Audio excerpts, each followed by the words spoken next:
किश्तवाड़ हादसे के मृतकों के परिवार को मिलेगा मुआवजा। रेड क्रॉस ने किया 2 लाख रुपए का मुआवजा देने का ऐलान। चारों के शवों को केशवान के जंगल में दफनाने का किया फैसला।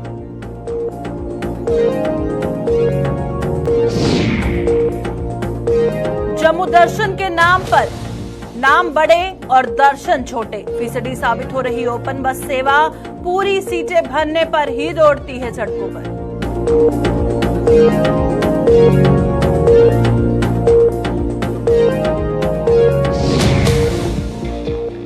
डोडा में यातायात नियमों की उड़ रही धज्जियां। हेलमेट के नियम का नहीं दिख रहा कोई असर। Motor vehicle department, traffic police असहाय।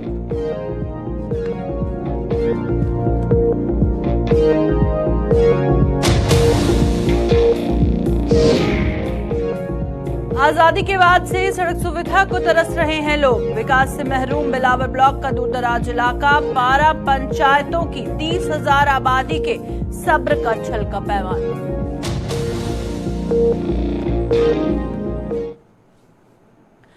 नमस्कार, जम्मू कश्मीर का ये बुलेटिन देख रहे हैं आप और मैं हूं प्रियंका गुप्ता आपके साथ। बुलेटिन की शुरुआत करेंगे एक दुखद खबर के साथ। जिस तरह से आज सुबह सुबह ये खबर सामने आई कि किश्तवाड़ जिले में टेंट पर पेड़ गिरने से मारे गए 4 लोगों के परिवार को रेड क्रॉस की तरफ से 50-50 हजार रुपए के मुआवजे की घोषणा की गई है और प्रशासन ने मृतकों के परिजनों की सहमति से चारों शवों को भी वहीं पर दफनाने का निर्णय लिया है। यह हादसा बुधवार देर रात केशवान जंगल के भलना इलाके में पेश आया था, जिसमें एक ही परिवार के 4 लोगों की दर्दनाक मौत हो गई थी। ये खानाबदोश परिवार कठुआ जिले का रहने वाला था और ढोक की ओर जा रहा था। तो तस्वीरें इस वक्त आप देख रही हैं, बेहद ही दिल दहला देने वाली है। आज सुबह सुबह एक खबर सामने आई किश्तवाड़ से, जहां पर एक खानाबदोश परिवार बताया जा रहा है कि पेड़ गिरने से ऑन स्पॉट उनकी मौत वाकया हुई है। ये दर्दनाक मौत उनकी वाकया हुई है।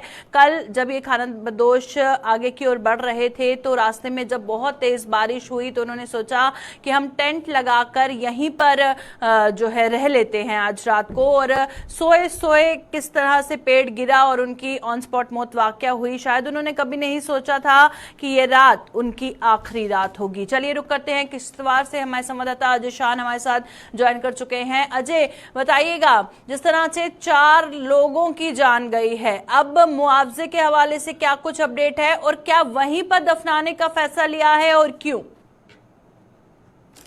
24 घंटे के अंदर अंदर किश्तवाड़ में दूसरी बड़ी घटना है जिसमें 4 केसी जाने की बात बनी है। कल 7 केसी जाने की बताया जा रहा है कि केशवान इलाके में बारिश के बीच एक पहाड़ माफ कीजिए पेड़ जो है जड़ से निकल के इस परिवार पर गिर पड़ा, जिस पर 4 लोग जो हैं उनकी मौके पर मौत हो गई। अभी जो हमारे पास खबरें हैं, जो डीसी ऑफिस किश्तवाड़ से हमें जानकारी मिली है कि रेड क्रॉस की तरफ से इनको जो फौरी इमदाद के तौर पर 50-50 हजार रुपया प्रति प्रभावित परिवार को दिया जा रहा है। और उसके साथ ही ये भी निर्णय लिया गया है कि जो शव है उनका वहीं पर लीगल फॉर्मेलिटीज क्लियर करने और पोस्टमार्टम करने के बाद वहीं जंगल पर दफना दिया जाएगा। अभी तक यही अपडेट आया है कि वहीं दफनाने का फैसला लिया गया, क्योंकि जो जहां पर हादसा हुआ है वो सड़क मार्ग से करीब 2-2.5 घंटे पैदल मार्ग तय करके वहां पर पहुंचना होता है।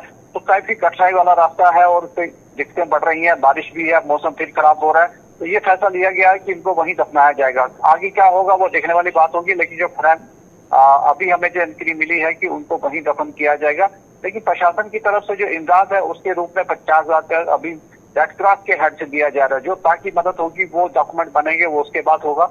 लेकिन फिलहाल जो फौरी इमदाद 50,000 के रूप में दी जा रही है। लेकिन एक ही परिवार के 3 सदस्य और उन्हीं के परिवार रिश्तेदार में से एक लड़की इस हादसे में अपनी जान गंवा बैठी है। जी बिल्कुल, ये बताइएगा अजय कि जो खानाबदोश होते हैं, जब मौसम का मिजाज बदलता है, बारिशों का सिलसिला शुरू होता है, जिसे मेट्रोलॉजिकल डिपार्टमेंट की तरफ से पहले ही प्रेडिक्शन किया गया था कि इन दिनों बारिशों का सिलसिला जारी रहेगा। अब बारिश, तूफान, इस तरह का मौसम बना हुआ था। ऐसे मौके पर एहतियात बरतने की बहुत ज्यादा जरूरत होती है। अब इस हादसे से ये पता चलना चाहिए सभी को, या अवेयरनेस होनी चाहिए कि जब मौसम का मिजाज बदलता है तो उस वक्त एहतियात बरतना बहुत ज्यादा जरूरी होता है। तो उसको लेकर भी कुछ कदम इंतजामिया द्वारा उठाए जाने चाहिए। जी बिल्कुल, देखिए जो ये नोमैड्स हैं, जो बकरवाल हैं, जो 6 महीने पहाड़ों पर रहते हैं, 6 महीने मैदानी इलाकों में रहते हैं, इनका फिक्स्ड लाइफस्टाइल है।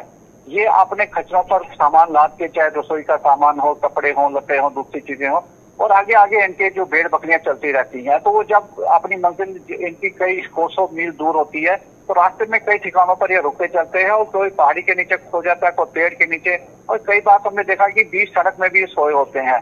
ये इनमें अवेयरनेस करने की जरूरत है कि ये अपनी जान जोखिम में न डालें, क्योंकि कल जो हमारे पास खबरें थी कि जो बादल भी कई जगहों पर जो बिजली कड़की है, कई पेड़ों में आग भी लगी है दूसरे इलाकों में। हो सकता है कि जो ये पेड़ गिरा है ये कहीं पहले इसकी जद में आया हो, और कल रात को जो तूफानी बारिश हुई है उसके चलते ये फिर गिर गया।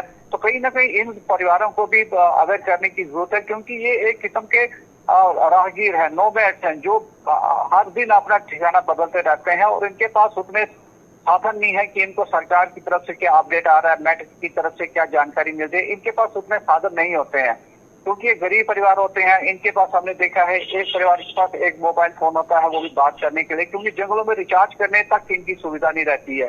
तो कहीं ना कहीं जो इनकी लाइफस्टाइल है वही इनके लिए अब दिक्कत बनती जा रही है इस खराब मौसम के चलते। जी चलिए, बहुत बहुत शुक्रिया अजय हमारे साथ ज्वाइन करने के लिए। किश्तवाड़ से ये तस्वीरें इस वक्त आपको स्क्रीन पर दिखा रहे हैं, जो उनके अपने हैं, किस तरह से रो रो कर उनका बुरा हाल है। और ये जो बकरवाल फैमिली है, इनकी जो दर्दनाक मौत हुई है, बताया जा रहा है कि उनमें से 3 फैमिली मेंबर्स थे।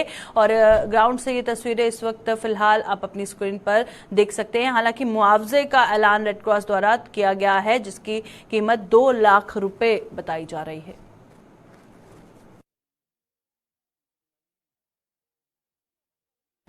जम्मू कश्मीर के कई इलाकों में बुधवार से मौसम में आए बदलाव का असर आज भी देखा गया। जम्मू सहित संभाग के कुछ अन्य जिलों में आज सुबह फिर से हुई बारिश से तापमान में बेहद गिरावट आई है। सुबह की पहली किरण फूटने के कुछ ही समय के बाद तक आसमान पूरी तरह से साफ था, लेकिन अचानक उस पर काले बादल घिर गए और गड़गड़ाहट के बाद बारिश का सिलसिला शुरू हो गया।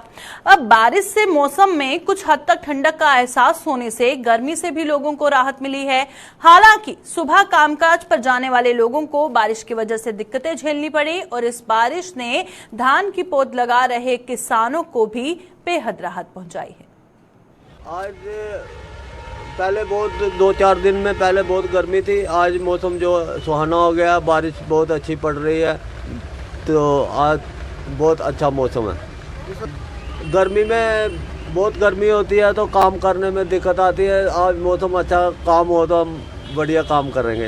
ये तो ऊपर वाले की देर है जी, मेहरबानी है जो ऊपर वाले ने आज इतना जम्मू वालों पे अपनी कृपा दृष्टि बरसा दी है। नहीं तो इस मौसम के दौरान तो गर्मी बहुत होती है, जो हम देखते ही हैं। बट चलो थैंक्स टू गॉड कि अभी इतना अच्छा मौसम हो गया, शीत लहर चल रही है, ऐसा फील ही नहीं हो रहा है कि हम गर्मी में रह रहे हैं। तो चलो लोगों के अच्छे कर्म करते रहिए ताकि ऐसा ही मौसम की जो है वो भगवान की कृपा दृष्टि हमारे पे बने रहे, और एंजॉय कीजिए मौसम को। जय हिंद, जय भारत।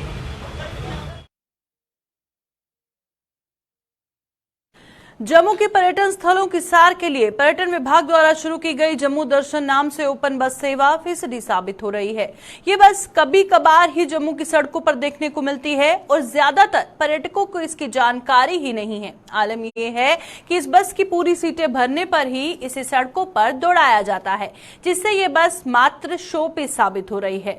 इस खबर पर जानकारी देने के लिए थोड़ी देर में हमारी संवाददाता जुड़ेंगे। फिलहाल तस्वीरें देखिए। ओपन बस सेवा जो शुरू हुई है वो खाली शोपीस बनकर क्यों रह गई है? हमारी संवाददाता शिल्पा शर्मा हमारे साथ जम्मू से ज्वाइन कर चुकी हैं। शिल्पा, बताइएगा, जम्मू दर्शन करवाने वाली बस एक जगह पर बिना सवारियों के नजर आ रही है। आखिर क्या कारण है कि इतनी अच्छी, इतनी उम्दा पहल की गई है, फिर भी इस बस की सेवा का कोई लाभ नहीं ले पा रहा? जी, आपको बता दें कि जिस तरीके से टूरिज्म विभाग के द्वारा जो है इस वाहन को सड़क पर लाया गया, सड़क पर उतारा गया, और ज्यादातर इस वाहन की बात करें तो इसमें अलग अलग प्रकार की चित्रकारी यानी कि अलग अलग स्पॉट की जो है वो इमेजेस बनाई गई है, जिससे टूरिस्ट जो है वो ज्यादा अट्रैक्ट हो। लेकिन जिस तरीके से हमारे टूरिस्ट ट्रेवल्स के अधिकारी से बातचीत हुई, था कि काफी समय से ये वाहन जो है इसी स्पॉट पर है, विवेकानंद चौक में मौजूद है। 10 से 20 दिन हो चुके हैं ये वाहन यहीं पर है, और कारण इसके पीछे का उनका कहना ये था कि जो टूरिस्ट है, जो पर्यटक है वो यहाँ पर कम आते हैं। मौसम अनुकूल ना होने के कारण जो है पर्यटक जो है वो यहाँ पर कम आते हैं और सबसे ज्यादा पर्यटक जो है वो श्रीनगर जाना पसंद करते हैं। तो ये बस जो है यानी कि जितना उपयोग में होना चाहिए था, जिस तरीके से ये सराहनीय कदम, एक टूरिस्ट की बात करें तो उनके लिए अलग अलग स्पॉट पे ये वाहन जो उनको लेकर जाता है, अलग अलग जो आकर्षित जगहें हैं उन्हें दिखाने की कोशिश जो वो की जाती है, लेकिन जितनी उपयोग में यानी चाहिए थी उतनी उपयोग में जो है वो नहीं आ रही। और साफ तौर पर अधिकारियों का, टूर एंड ट्रेवल के अधिकारियों का ये कहना है कि लगभग 10 से 20 दिन हो चुके हैं ये स्पॉट पर ही पड़ी हुई है और कहीं ना कहीं मौसम में अनुकूल ना होने के कारण जो है पर्यटक यहाँ पे नहीं आते हैं और सबसे ज्यादा पर्यटक जो है वो श्रीनगर जाना पसंद करते हैं। अगर मैं वाहन की बात करूं तो वाहन पे जिस तरीके से काफी आकर्षित चीजें जो है यानी इमेजेस जो है वो बनाई गई है और काफी आकर्षित वाहन है, यानी कि अगर कोई भी यहाँ पर टूरिस्ट आता है, पर्यटक आता है तो काफी ज्यादा वो इस वाहन को देखकर आकर्षित भी होता है। लेकिन जितना उपयोग में इसे होना चाहिए था, जितनी ये सड़कों पर दौड़नी चाहिए थी, कम दौड़ती हुई ये नजर आ रही है।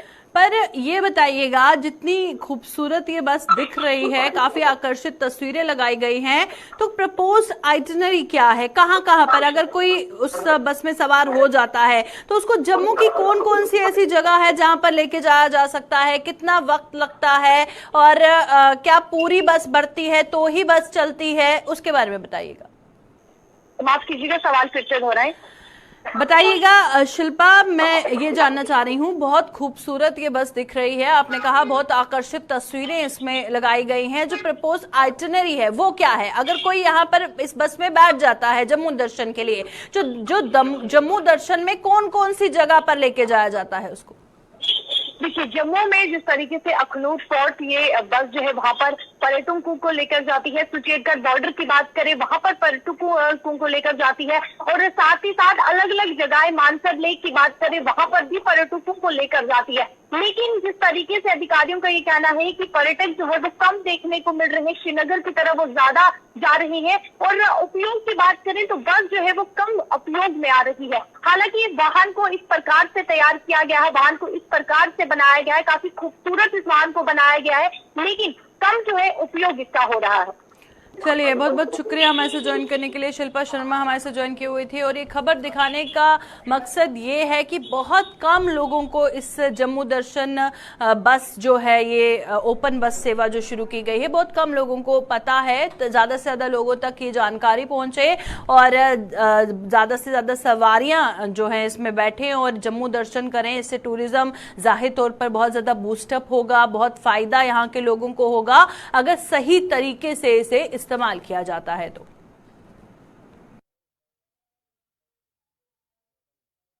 जम्मू कश्मीर में दो पहिया वाहन चालकों के लिए हेलमेट पहनना अनिवार्य है, लेकिन डोडा में शायद ये कानून लागू नहीं होता है। डोडा में दो पहिया वाहन चालक सरेआम यातायात नियमों की धज्जियां उड़ा रहे हैं और मोटर व्हीकल डिपार्टमेंट व ट्रैफिक पुलिस लंबी ताने सोया है। हेलमेट ना पहनने वाले कई दो पहिया वाहन चालक हादसों का शिकार भी हो चुके हैं, लेकिन इसके बावजूद भी वहां पर सख्ती नहीं बरती जा रही। क्या वजह है इसकी, जानेंगे। फिलहाल तस्वीरें आप अपनी स्क्रीन पर देख रहे हैं कि जगह जगह पर नाके लगाए जाते हैं ताकि जो ट्रैफिक रूल्स को वायलेट कर रहा है उसको चालान होता है। अब ऐसा डोडा में क्या है जो धड़ल्ले से लोग ट्रैफिक वायलेशन की धज्जियां, ट्रैफिक रूल्स की धज्जियां उड़ा रहे हैं और दो पहिया वाहन कई आप सड़कों पर देख पा रहे हैं जो बिना हेलमेट के घूम रहे हैं। तो चलिए रुक करते हैं डोडा से। वसीम गत्तू हमारे संवाददाता ज्वाइन कर चुके हैं। वसीम, बताइएगा, क्या लोगों को किसी तरह का खौफ नहीं है? क्या वजह है कि इनको बिल्कुल भी ऐसा नहीं लग रहा है कि हाँ हमारा चालान भी हो सकता है, ट्रैफिक रूल को वॉयलेट हमें नहीं करना चाहिए, अवेयरनेस नहीं दिख रही है, किसी तरह का कोई डर नहीं नजर आ रहा है? क्या वजह है डोडा में? देखिए, लगातार पिछले कुछ अरसे से हम देख रहे हैं कि इस तरह की तस्वीरें हमको देखने को मिल रही है। हमने ये भी सोचा था कि मोटर व्हीकल महकमा जो है अवेयर लोगों को करेगा, उनको बताएगा कि ये तस्वीरें आगे आने वाले टाइम में नहीं दिखनी चाहिए, पर अब लगातार देख रहे हैं कि इस तरह की तस्वीरें डोडा शहर के अंदर, और लगातार हम ये भी देख रहे हैं कि ये जो बाइक्स वाले या फोर व्हीकल जो है ये लोगों को कुचल भी रही है। देख सकते हैं आपके इन बाइक्स पे 3-3 लोग बैठे हैं, 2 लोग बैठे हैं और किसी पे हेलमेट नहीं है। तो ये कहीं ना कहीं अपने आप में एक बहुत बड़ा सवाल है। पहले भी ये तस्वीरें हमने दिखाई थी और ये भी सोचा था कि इनके पेरेंट्स तक ये तस्वीरें पहुंचे और उनको अवेयर करे। और कंसर्न महकमा जो है, कंसर्न महकमा देखेंगे आप, लगातार वो इस पे कोई भी काम नहीं कर रहा है, उन पे लगातार यहाँ के लोग सवाल उठा रहे हैं। और हमने कल डिप्टी कमिश्नर डोडा विशेष पाल महाजन जी से भी बात की, उन्होंने ये भरोसा हमें दिया है कि जल्द से जल्द इन लोगों पे कार्रवाई की जाएगी और महकमे से जरूर पूछा जाएगा क्यों इस तरह की तस्वीरें डोडा शहर के अंदर देखने को मिल रही है। इस पे हमने ये भी कोशिश की है कि जो उनके पेरेंट जो है, जो भी लोग इस तरह की वायलेशन करते हैं, उस तक के मैसेज पहुंचे और इस तरह की परेशानी डोडा शहर के अंदर ना आए। जी बिल्कुल। और क्या कुछ कदम फिलहाल उठाए जा रहे हैं ताकि लोगों में थोड़ा सा भी जहन में उनके आए कि हमें ऐसा नहीं करना चाहिए, इससे हमारी जान को भी खतरा हो सकता है, अवेयरनेस भी उनमें आए और साथ ही जो है धड़ल्ले से जो धज्जियां उड़ रही हैं वो नहीं उड़े, उसको लेकर क्या कुछ कदम उठाए जा रहे हैं? देखिए, कदम तो अभी तक कोई नहीं उठाया गया। आपने हाल ही में देखा था कि किस तरह से म्युनिसिपल कौंसिल की गाड़ी जो है डोडा शहर के अंदर वायलेशन कर रही थी, विदाउट नंबर वो गाड़ी चल रही थी, कोई भी उस पर नंबर प्लेट नहीं लगी थी, तो उस पर भी कोई असर हमें देखने को नहीं मिला। अब आपने वो चीज देखी थी जो सरकारी महकमा खुद वायलेशन कर रहा है, तो ये क्या है? ये तो एक छोटी सी बात उनके लिए है। कंसर्न महकमे ने ये भी बताया कि उन पर कार्रवाई करेंगे, लेकिन पूरा भरोसा दिलाया, उसके बाद कोई चेंजेस नहीं हमें देखने को मिली। तो हमने ये सोचा कि हम उनके पास तक आवाज पहुंचाए, उनको अवेयर किया जाए, मगर मुझे लगता है कि अगर कंसर्न महकमा काम नहीं करेगा ग्राउंड पे तो ये तस्वीरें आपको लगातार देखने को मिलेगी। जी चलिए, बहुत बहुत शुक्रिया हमारे से ज्वाइन करने के लिए। तो डोडा से वसीम हमें दिखा रहे थे ये तस्वीरें कि इलाके में किस तरह से बेखौफ होकर लोग ट्रैफिक रूल्स की धज्जियां उड़ा रहे हैं। कई दो पहिया वाहन इस वक्त आप अपनी स्क्रीन पर देख सकते हैं जो बिना हेलमेट के जा रहे हैं और इनको बिल्कुल भी जहन में नहीं है कि सिर्फ चालान की बात नहीं है, अगर कुछ हो हादसा हो जाता है और उसके बाद कितने मुश्किल वक्त से इनको गुजरना हो सकता है, इन चीजों का ध्यान इनको रखना चाहिए। लोगों को खुद भी सतर्कता बरतनी चाहिए और जरूरी है कि इस पर कड़ी से कड़ी कार्रवाई की जाए ताकि लोग ट्रैफिक रूल्स को वायलेट ना करें।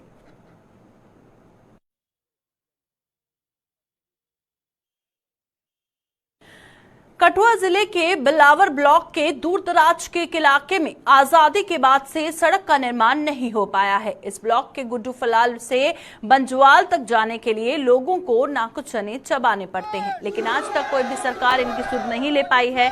इस सड़क का निर्माण होने से 12 पंचायतों की करीब 30,000 की आबादी को लाभ मिल सकता है, लेकिन इसे विडंबना ही कहा जाएगा कि आज तक इन लोगों ने कोई सुध नहीं ली है, जिसके चलते ये लोग अब सड़कों पर उतर आए हैं। आखिर क्यों पिछड़ेपन का शिकार हो रहे हैं ये लोग, इस पर जानकारी देने के लिए हमारे संवाददाता रंजीव मेहता हमारे साथ ज्वाइन कर चुके हैं। उनसे जानेंगे कि आजादी के बाद भी इस तरह के हालात वहां पर नजर आ रहे हैं और एक सड़क सुविधा को लोग तरस रहे हैं। ये दूरदराज का इलाका है, महरूम है सड़क की सुविधा से। रंजीव हमारे साथ ज्वाइन कर चुके हैं। रंजीव, बताइएगा, जहां पर हम विकास की बात करते हैं, डिजिटलाइजेशन की बात करते हैं, ऐसे जमाने में आजादी के बाद से अभी तक इनको एक सड़क तक नहीं मिली है, क्या वजह है? जी प्रियंका, ये जो इलाका है कठुआ जिले का बिलावर सब डिवीजन का गुड्डू फलाल से बांजल पड़वाल तक का जो इलाका है, क्योंकि इस इलाके की जो टोपोग्राफी है इतना मुश्किल इलाका है कि आज तक यहाँ पर सड़क का निर्माण नहीं कर पाई सरकार, क्योंकि यहाँ से लोग पैदल ही अपने गांव तक पहुंचते हैं जहाँ घोड़ों और खच्चरों का इस्तेमाल करते हैं। लेकिन बड़ी बात यह है कि प्रधानमंत्री ग्रामीण सड़क योजना के तहत बड़ी दूर दराज के पहाड़ी इलाकों में भी सड़क पहुंचाने का काम जो है सरकार द्वारा पिछले एक दशक से किया जा रहा है, लेकिन इसके बावजूद भी पता नहीं क्यों किन कारणों से इस इलाके की जो सड़क है, जो लोग डिमांड कर रहे हैं, तस्वीरों में साफ दिखाई दे रहा है लोग किस तरह प्रोटेस्ट कर रहे हैं अपनी मांग को लेकर कि सड़क का निर्माण जो है वो सबसे सर्वोपरि है उनके लिए, क्योंकि अगर सड़क होगी तो दूसरा विकास होना भी वो संभव है। तो इसको लेकर जो इन पंचायतों के लोगों ने गुड्डू फलाल में जो प्रोटेस्ट किया है, क्योंकि गुड्डू फलाल से लेकर बांजल पड़वाल तक की करीब 6 पंचायतें बिलावर की पड़ती हैं, 3-4 पंचायतें जो है बनी इलाके की पड़ती हैं और कुछ इलाका जो है रामनगर जो उधमपुर जिले का इलाका है वो भी लगता है। अगर यहाँ तक सड़क बन जाए तो इस इलाके की कोई 25 से 30 हजार की आबादी को बहुत ज्यादा फायदा है, क्योंकि उनको सीधा सड़क संपर्क मिल जाएगा, जिससे उनका विकास जो है, चाहे वो एजुकेशन का विकास हो, उनका मानसिक विकास हो, बौद्धिक विकास हो और अन्य जो विकास है उनके हर तरह का विकास अगर सड़क होगी तो हो सकता है, क्योंकि सड़क के बिना पहुंच पाना ही मुश्किल है। सरकार को भी कई योजनाएं, सरकारी योजनाएं जो जमीनी स्तर पर उतारनी होती है, लेकिन अगर सड़क मार्ग नहीं होगा तो उनको पहुंचाना भी काफी मुश्किल है। लोग काफी पिछड़ गए हैं। लेकिन अभी आने वाले समय में इसी साल के अंत तक वहां पर एक फिर से सरपंच के चुनाव, जो पंचायती चुनाव है, वो हो जाए।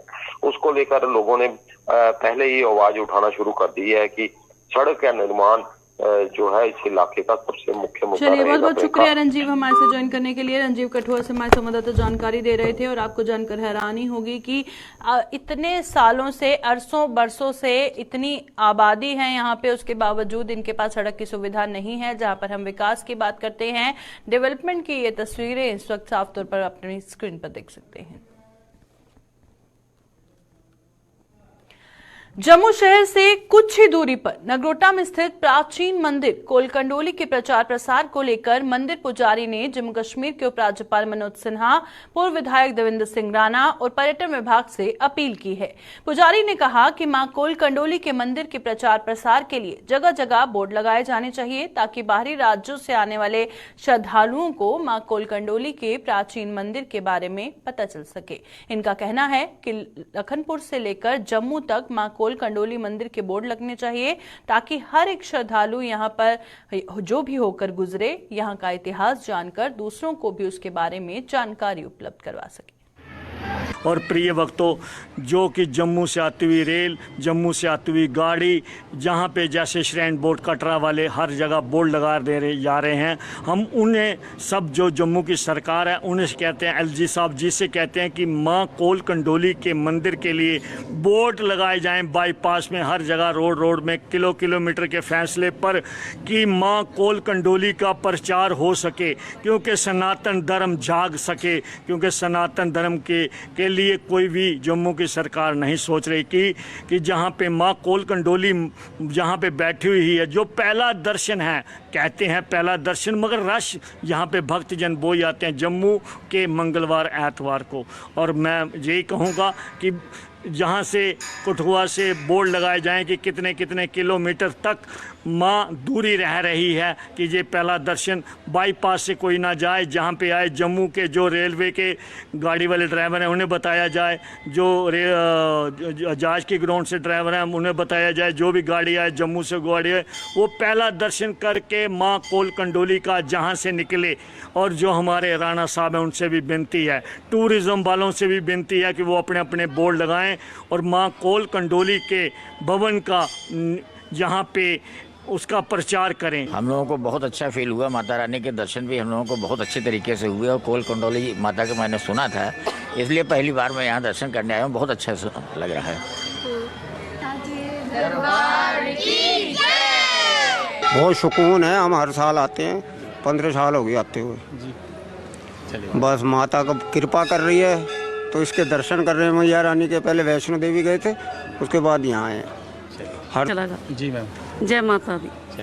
सर क्या नाम है आपका? मेरा नाम अनूप सक्सेना है, बरेली से आया हूँ, यूपी से। जिस तरह से सर आप जम्मू में आए हैं, आप माता रानी के दरबार में आए हैं, कैसा आपको अनुभव है इस माता रानी के दरबार का? बहुत अच्छा लग रहा है इस दरबार में आके। यहाँ कम से कम दर्शन हो रहे हैं, कटरा में तो दर्शन ही नहीं हुए। वैष्णो देवी माता का जो मंदिर है भवन, वहाँ तो कायदे से दर्शन ही नहीं हुए। यहाँ आके कम से कम दर्शन तो हो रहे हैं। जिस तरह से प्राचीन है कि पहला दर्शन है यहीं से है। अच्छा, ये हमें नहीं पता था, पहला दर्शन यहाँ से, आप बता रहे हैं। चलिए, आगे से आपके लिए सर हमने मैसेज आपको कन्वे की कि आगे नहीं, बिल्कुल ठीक है, हम बाकी लोगों को भी बताएंगे पहला दर्शन यहाँ से करें। प्रसन्न वातावरण है, मजे में ऐसा अच्छा लग रहा है। हाँ। किस तरह सब अरेंजमेंट देखे यहाँ पे, कैसे? अच्छा, एकदम अरेंजमेंट बहुत अच्छा लगा। यहाँ की व्यवस्थाएं बहुत ही अच्छी हैं। यहाँ भी कोई दलालगिरी नहीं है, माता जी के आराम से दर्शन होते हैं, कोई भी आराम से प्रसाद चढ़ते हैं। बहुत अच्छा लगा, हमारा पूरा परिवार बहुत अच्छा लगा, बहुत सुंदर। जय श्री राम, जय काला शेरा वाली की जय। अभी के बुलेटिन में फिलहाल इतना ही, दीजिए इजाजत, नमस्कार।